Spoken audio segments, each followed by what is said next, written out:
Good morning, comrade. How are you? Mazuka banje nonse, mazuka banje. Kabila kama ndo wazo kabisa. Mazuka banje nonse. Samuel wala akuti aizovura kabisa. Akuti muntu uchalo wata. Akuti wata. Anyway guys, thank you so much. Tamvera kuti akuti banje, koma akuti muntu uja wata, basi wata baba. Yes, comrades, good morning and how are you? La Mwaswela Bwanji and Zanga Malawi, my fellow comrades, true patriots. How are you? Good morning. Yes, comrades. I think always ndimakhala vindicated. Ndinamba kukamba kale kuti Chakwera is a failure. Ndipo Chakwera by March Chakwera kalatata. I was telling you. Muntu uyuyu alibe nzeru ena ndenda tukwanidulapo ndi anthu aku MCP ena kundinyoza luwala ndo misala chani. How can a mad person call the president stupid?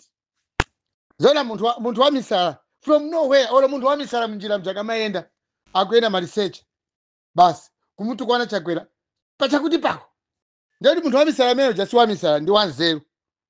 Muntu wa misala watukana muntu wa bwino msogero wa ziko kuti stupid. Ndeti muntu wa misala ndi wanzeru. Sometimes madness is thinking beyond the president or thinking beyond someone. Timati antena nda misala amaganiza kuposa ifeyo. For example, muntu amene anzanga amene mumaonera film ya Rowan Atkinson. Mafilimu a Mr. Bean. Mr. Bean amatenga kuti ndopoira. Kwa zimene mapanga zichi, muntu wina wanzeru sangapanga. He does things that antena cinema embekeza. They look like jokes. Come for you to make a joke ngati ya Mr. Bean. Umalepera. He does things kuti apapa Mr. Bean afuna pange chani. Tima kona mafilimu mnyamata mkula meja. I like the guy. Pama ni mwana ngazazi bwana. Koma if you think what Mr. Bean does, mafilimu wake. Ama kanga doso kozea koma the guy, he knows what by the end of the day, realized, I'm a tender zaidi. So, it's just the same like me. When I say Chakwera is stupid, he's foolish. I mean it. Chilipo tuenda una Chakwera mo. Da, uzibina upanga uyu. Au kanga upanga za zeru. Kwa by the end of the day, bas, upanga zo pocho. Ndi Chakwera. Chakwera nene nakuti, he's going to take care of each and every contract ya boma. Muntu amene anapanga sign contract ya boma. You take care of that person. You look into that makontra manager aziendesa ndiye. Palibe muntu Chakwera yemwe anampangapo fire as somebody contracted by him or appointed by him. Muntu ali yes amene anasangidwa ndi Chakwera pa udindo wa ukulu palibe amene anachosedwapo ntchito.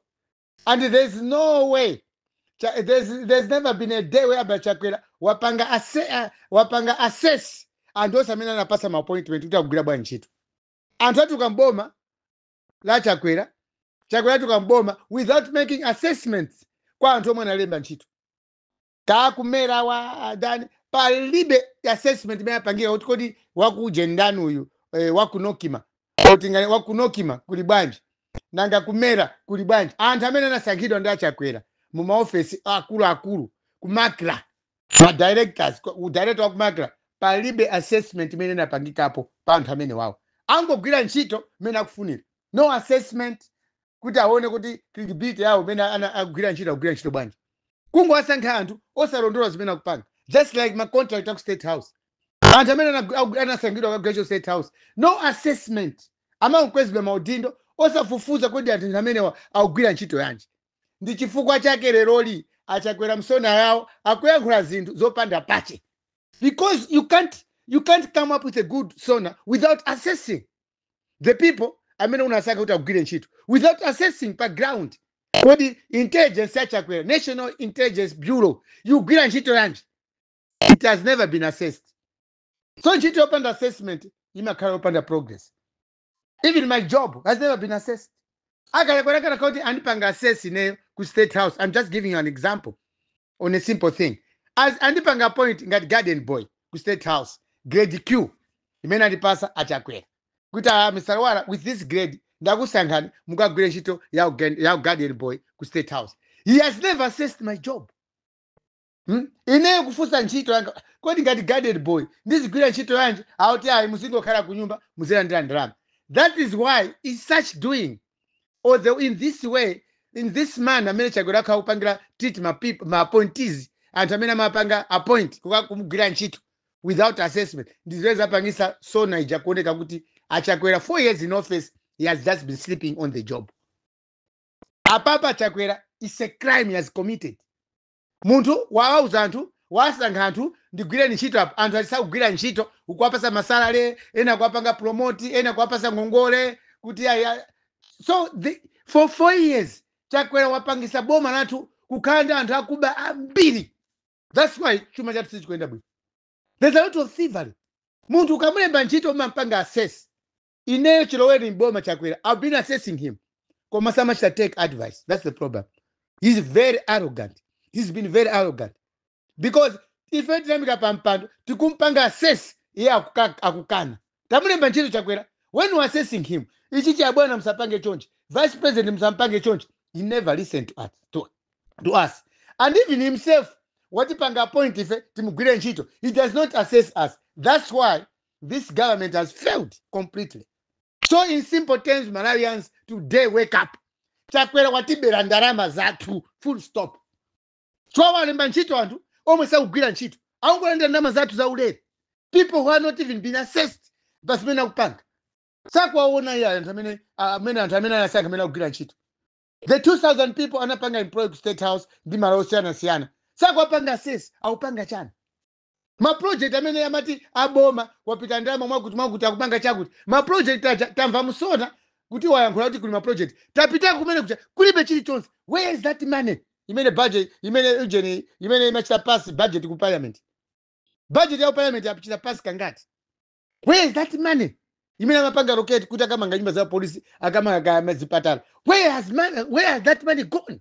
So Malawian Chakwera ndo akuba. He's a thief. This man. Ngakhala pasa nchakuba cha Chakwera ichi. Ndama zatu zili kuti. Ukuti wamanga nyumba kulibe. Where is our money? And why do waste time ku parliament? Kumapita ku parliament kuja. Kumaka package za boss. And how can the president cheat us? Dokupasa vote ukutina mizaso. Why do you cheat us Chakwera? Wherever akutina miza boss mkula mene chifua chani kodi. Ndama ya Tamsongo. Where is it? Nyumba za polisi zili kuti. Zipatala zili kuti. Misewu ili kuti mene wakoza. Ndi ndama zatu za Msongo. Timachita pass budget parliament, spending out of money on our MPs who can't budget, getting allowances. Yet by the end of the day, there's nothing that is happening. Akula Chakwera ndo akuba. That's it. This man is a thief. That's why Chilimama nena kuti. Immediately president Joseph. Chakwera lero tikanamanga. Umboni watina miza wabandama zatu kuti wamanga nyumba pene nyumba si unamangi. This man must be arrested. He's a thief. Then ngati simu kuzwa Malawi, let's wake up. This man must be arrested. Chakwera mangidwe basi. Mamisa za mangidwe. Ntchito akugwira mamisa njani tundu wanji. Chakwera kwa manu ntchito sakwa yanganira zinchito zawo zena kugwira. Mamisa za kulakwisa sakwa kwa chichonse. Chakwera ndi mbava. That's it. This man is a thief. And we don't need thieves in Malawi from today. Ndipo pa 16 September president amene azakhale poyo. Akazakhazo chonse tiziyamanga immunity ya president ichokepo. Chakwera mene watibera mwachinjuga kwa basi. Ndi njuga mene watibera ife. Paying people without doing the job. What is that? Employing people without assessing what they're doing. No assessment. Ma contract ya boma wapanga anthu wapasa anthu ma contract ya boma koma yeye ndi champion wa ma contract. He has never assessed the people amene wanapanga contractors imthanza ntchito. So this man nchakuba ichi Chakwera. Nchakuba muchiuze kumene chiliko. He's a thief, this guy. Tukuti yayi zituko za boma siti kuziona ya. And yet you are telling us yayi ndamanga skulu kwa kudamanga nyumba. This man is a thief. Mbava yeni Chakwera ni mbava. Amene mamuza mukamuza Chakwera kuti Samuel wala kunena kuti Chakwera ndi wakuba ndizimene wapangaza. Chukwa cha sona ija. Sona ja urula muntu wakuba kamuza kuti Chakwera ndi wakuba chwe zimene wapanga pangani ya sona iyi. Malawians, let's not take even this country for granted. This is our time to change things, not Chakwera to be stealing our money. Why effect kuona choncho? Ndikuba ka yomene kuko. Ma budget mwachita pass ma budget kangati achitukuko. Mapanga ma location angati kuma project. And what is on the ground? Nothing. Where is our money? Chakwera pitasa ku parliament akati uze kumene kwapita ndalama. Panopa tauza sona chataimvera. Amala itapita pa ground palibe chwene chimene chili ali namba sona palibe. Achakwera pita ku parliament akatilongosolere ndalama zimene zinapita kukamanga nyumba kuchitipa zingati zinapita kukamanga nyumba ya polisi kusanje Kurumphi misera ya Kurumphi apite akatilongosole kwapita zapita kuti ndalama ndipo anampasira ndani ndipo contract wake anali ndani. Ngati contract sana mange zimene ngati kuti anampasa ndalama contract sana mange bwanja achokwasa kumanga contract ameneyo. So Chakwera must go back to parliament akalongosole kuti aisone nina kamba ija pa ground mwana kuti palibe chilichonse ndalama zapita kwakuti zapa because this is our money, it's our taxpayers money, and you can't just be fearing Malamulo tisamtukwane Chakwera choti kwatibera ndalama choti andi immunity immunity tichosepa ku parliament pamwe kapita kupala ma members of parliament bona nazo ma members of parliament akumana ndi Naturo so sinapita ku school ambiri mwa ino. This man caution him on the sona wanena yeka zimene wanena mwamva mwapita pa ground kumakonsose kwanu kulibe.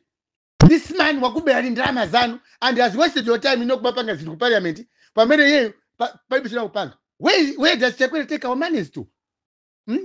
Where enda kwambiri bali kwakunja ndalama zathu monde mazija mendeleza mwina kanamanga nyumba za polisi kapena zipatala kapena maskulu kapena misewu. So comrades Malawians, from today lero ndi Sunday Achakwera ndabusa Achakwera ndakuba and we don't need a thief president pa 16 September pano. MCP mumuze pesa mtsogolo wina kwa MCP huko ichi boti iklapo Chakwera ndokuba is a thief. Tell him. Sure. Thank you. Like, share, Malawian cameras, subscribe.